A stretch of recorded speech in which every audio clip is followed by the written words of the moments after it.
The UK has a responsibility not just to respect the independence of international courts, but to take active steps to promote compliance with international obligations. Where nations or leaders have been accused of committing war crimes, the UK has held itself as a global leader in placing sanctions.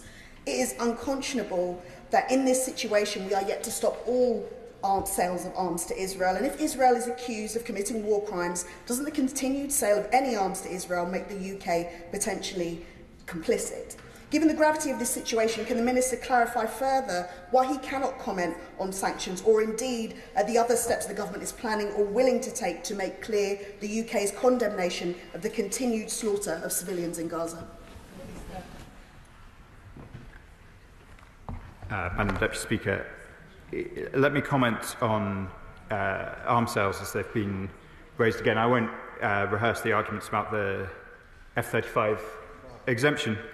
In relation to the arms that are sold, or the arms that are licensed to be sold to Israel, there is the category that have been suspended, and that is the category that was that posed a risk to be involved in a risk of breaches of international humanitarian law in Gaza.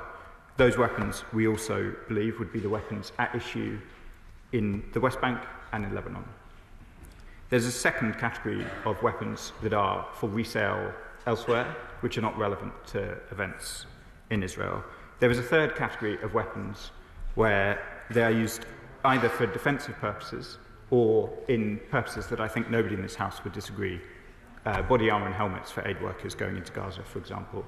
I would say gently to colleagues right across the House that there is not, in the rest of the arms sales, some solution to the dilemma that faces us.